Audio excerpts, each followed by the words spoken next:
Pada video kali ini saya akan membahas mengenai konsep dasar penelitian pendidikan, di mana materi yang pertama yaitu berpikir ilmiah dan non-ilmiah.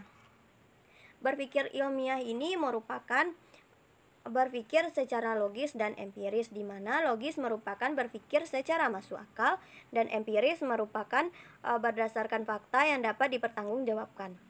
Kemudian, berpikir ilmiah ini juga dapat diartikan sebagai kegiatan akal yang menggabungkan induksi dan deduksi, di mana induksi merupakan kesimpulan yang bersifat umum ditarik dengan pernyataan yang bersifat khusus, dan deduksi merupakan kesimpulan yang bersifat khusus ditarik dengan pernyataan yang bersifat umum. Perbedaannya yaitu mengungkapkan fakta, netral, logis, dan empiris. Manfaat berpikir ilmiah ini adalah tidak mudah percaya tanpa adanya pembuktian, pendapatnya dapat diterima oleh banyak orang, dan memecahkan masalah tidak dengan emosional. Selanjutnya yaitu sarana berpikir ilmiah, di mana bahasa sebagai sarana berpikir ilmiah, bahasa yang digunakan yaitu bahasa alamiah seperti bahasa isyarat dan bahasa biasa, kemudian bahasa buatan seperti bahasa istilah dan bahasa simbolis, dan fungsinya sarana komunikasi dan budaya. Kemudian matematika sebagai sarana berpikir ilmiah. Fungsinya yaitu penelaahan ilmiah secara teratur dan cermat, membantu kegiatan ilmiah, memperjelas suatu keadaan melalui abstrak, idealisasi, dan generalisasi. Kemudian dapat membantu memecahkan suatu permasalahan. Berikutnya yaitu statistika sebagai sarana berpikir ilmiah, di mana berfungsi untuk dapat menarik kesimpulan yang bersifat umum, mengamati hanya sebagian dari populasi yang bersangkutan, dapat melakukan kegiatan ilmiah dengan baik, dan digunakan sebagai alat untuk menganalisis data. Kemudian berpikir secara non-ilmiah merupakan berpikir dengan akal sehat, perasaan, prasangka, dan insting, yaitu tanpa melalui proses pengumpulan data. Perbedaannya yaitu berdasarkan pemikiran atau pendapat seseorang, tidak sesuai fakta, tidak melalui penelitian, bersifat subjektif. Kerugian berpikir non-ilmiah ini yaitu mudah percaya tanpa adanya bukti, kurang dipercayai orang, dan memecahkan masalah dengan emosi. Materi selanjutnya yaitu tentang hakikat, tujuan, dan fungsi penelitian pendidikan, di mana hakikat penelitian pendidikan ini yaitu mengumpulkan, menemukan, mengembangkan, dan menguji kebenaran hasil penelitian. Kemudian tujuannya yaitu secara spesifik untuk menemukan pengetahuan teori konsep baru tentang pendidikan, memodifikasi teori pendidikan lama, memperoleh teori dari gagasan yang sudah ada, memenuhi rasa ingin tahu, memecahkan suatu persoalan, dan penumbuhan pengamatan diri. Menurut Kartini Kartono, tujuannya yaitu sebagai penemuan yaitu untuk menciptakan sesuatu, sebagai pembuktian yaitu untuk membuktikan suatu permasalahan, dan sebagai pengembangan yaitu menggali masalah yang sudah ada. Adapun fungsinya yaitu berdasarkan jenisnya, penelitian dasar ini berfungsi sebagai mengembangkan konsep, prinsip dari teori yang ada. Kemudian penelitian terapan yaitu menindaklanjuti, mengembangkan, dan menerapkan. Kemudian penelitian evaluasi, mengukur dan membandingkan dengan target pencapaiannya. Berdasarkan tujuannya, penelitian deskriptif, mendeskriptifkan suatu fenomena sesuai fakta. Kemudian penelitian prediktif yaitu memprediksi apa yang akan terjadi. Kemudian penelitian eksplanatif yaitu memperjelas hubungan fenomena dengan variabel. Nah, kemudian materi selanjutnya yaitu tentang hambatan dan solusi dalam penelitian pendidikan, di mana hambatan dalam penelitian pendidikan ini terdiri dari keterbatasan waktu, biaya, dan tenaga yang tersedia. Hambatan ini dapat dicari solusinya dengan berusaha mencari bahan di sekitar tempat tinggal sehingga tidak mengeluarkan anggaran yang besar dan berusaha membagi waktu. Kemudian hambatan selanjutnya yaitu kurangnya literatur yang ada pada topik penelitian yang dibahas. Solusinya yaitu mencari referensi yang relevan tentang topik yang akan dibahas. Kemudian, kesulitan mengurai metode penelitian bertahap sesuai dengan permasalahan yang akan diselesaikan. Solusinya yaitu mempelajari literatur jurnal ilmiah internasional dan berdiskusi dengan rekan penelitian yang telah melaksanakan banyak penelitian maupun penulisan. Nah, kemudian kesulitan dalam menentukan materi dan metode penelitian saat pengumpulan data. Solusinya yaitu mencari referensi dan merujuk pada buku metode penelitian yang relevan dengan penelitian yang akan dilakukan. Kemudian dapat mencari referensi penelitian dari jurnal, skripsi, dan tesis. Materi selanjutnya yaitu tentang karakteristik dan perbedaan dari setiap penelitian pendidikan. Yang pertama yaitu penelitian eksperimen, di mana karakteristiknya yaitu berpusat pada pengontrolan varian-variabel dan menggunakan kelompok kontrol dibandingkan dengan kelompok eksperimen. Perbedaannya yaitu penelitian yang paling kuat karena mampu mengontrol variabel yang relevan. Kemudian terdapat variabel eksternal dan internal. Yang kedua yaitu penelitian R dan D, di mana karakteristiknya yaitu menghasilkan sebuah produk baru untuk digunakan, kemudian produk digunakan dalam praktek pendidikan dan produk selalu divalidasi.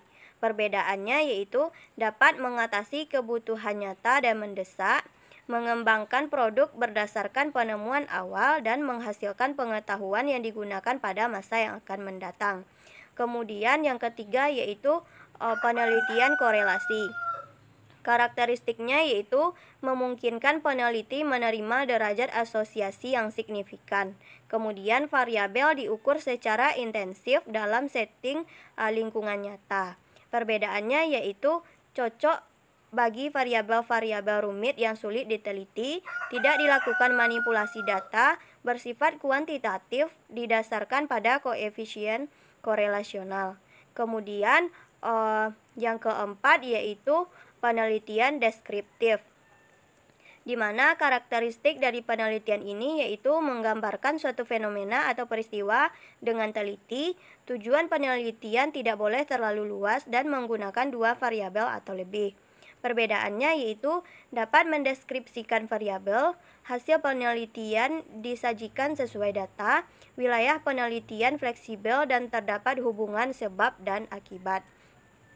Nah, kemudian yang kelima yaitu penelitian PTK, di mana karakteristiknya yaitu penelitian melalui refleksi diri yang paling esensial, didasarkan pada masalah yang dihadapi guru dan instruksional.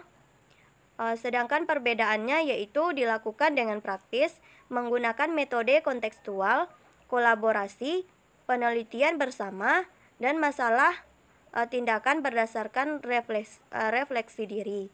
Kemudian penelitian survei.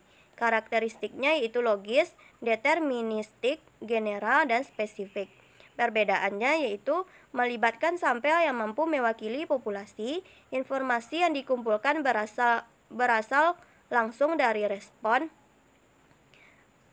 Kemudian penelitian studi kasus, di mana karakteristiknya yaitu objek penelitian sebagai kasus fenomena bersifat kontemporer.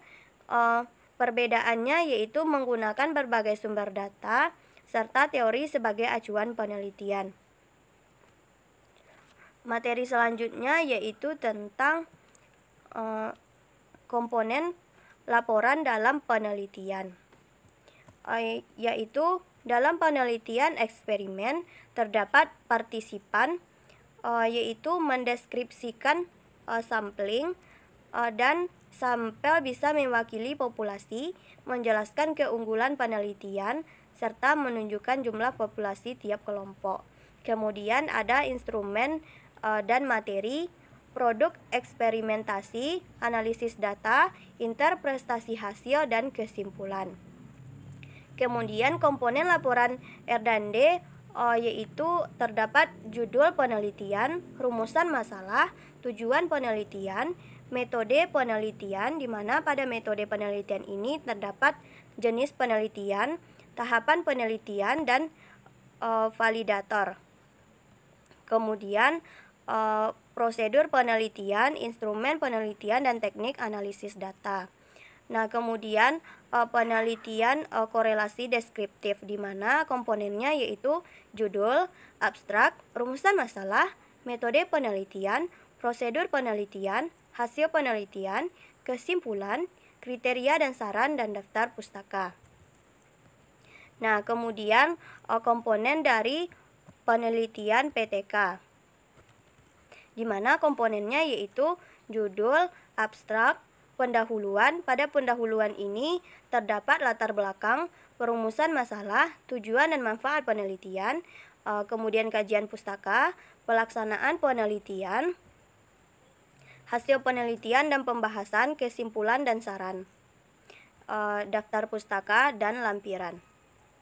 Nah, kemudian penelitian mix, adapun komponennya yaitu pada bagian awal terdapat halaman judul, lembaran persetujuan, lembaran pengesahan, abstrak, kata pengantar, daftar isi, daftar tabel, gambar, dan daftar lainnya. Di bagian inti terdapat pendahuluan, latar belakang, rumusan masalah, tujuan dan manfaat, tinjauan pustaka, sistematis penulisan, kemudian metode penelitian. Adapun dalam metode penelitian ini terdapat pendekatan dan jenis penelitian, lokasi waktu, subjek penelitian, teknik penelitian, analisis data. Dan pada bagian penutup penelitian mix ini terdapat komponen kesimpulan, kritikan dan saran, serta daftar pustaka. Yang terakhir yaitu komponen penelitian pustaka, yaitu judul, abstrak, pendahuluan, metode penelitian, hasil penelitian, kesimpulan, dan daftar pustaka. Materi selanjutnya yaitu tentang paradigma pendekatan pembelajaran, di mana terdapat kualitatif, yaitu pendekatan fenomenologi, interaksi simbolik, dan etnometodologi. Kemudian kuantitatif, paradigma yang dilandasi dari filsafat positivisme. Kemudian paradigma positifme didasarkan pada hukum dan prosedur baku dan tunggal. Nah, kemudian konstruktivisme yaitu memandang ilmu pengetahuan atau kebenaran bersifat relatif.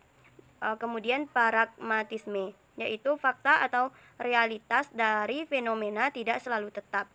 Yang terakhir yaitu subjektif. Pandangan penelitian merupakan fokus utamanya.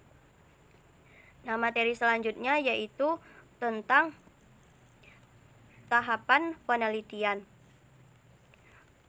Pada penelitian eksperimen, tahapan penelitiannya yaitu menentukan topik penelitian, mengidentifikasi masalah, merumuskan hipotesis, kemudian menentukan variabel, menentukan desain penelitian, melakukan eksperimen, menganalisis data, dan membuat kesimpulan.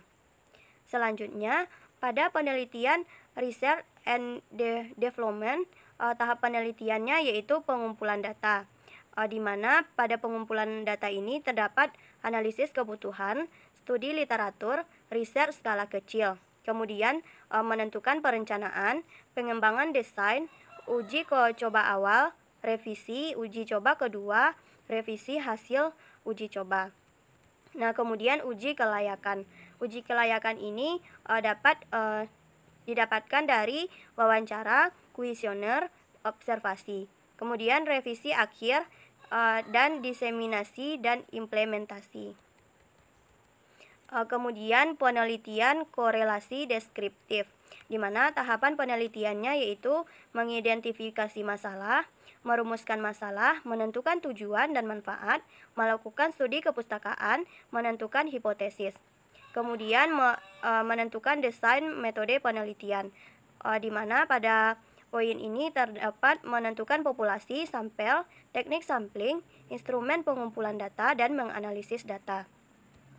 Kemudian mengumpulkan data. Mengumpulkan data ini yaitu didapat dari mengorganisasikan data, menganalisis data dengan metode statistika yang relevan, dan yang terakhir membuat laporan penelitian. Nah, kemudian tahapan penelitian PTK yaitu yang pertama yaitu perencanaan atau planning, melakukan pelaksanaan, melakukan pengamatan dan refleksi. Dilakukan jika selesai melakukan pembelajaran. Nah, kemudian tahapan penelitian mix. Pada tahapan penelitian mix ini yaitu melakukan kajian teori, mengumpulkan dan menganalisis data, menemukan hipotesis, dibuktikan dengan penelitian kuantitatif, menentukan populasi dan sampel, menguji dan mengembangkan instrumen, serta membuat laporan penelitian. Kemudian, tahapan penelitian kepustakaan yang pertama yaitu pemilihan topik, kemudian eksplorasi informasi, menemukan fokus penelitian, pengumpulan sumber data, menyajikan data, dan menyusun laporan. Mungkin hanya itu yang dapat saya jelaskan. Terlebih dan terkurang saya mohon maaf. Wassalamualaikum warahmatullahi wabarakatuh.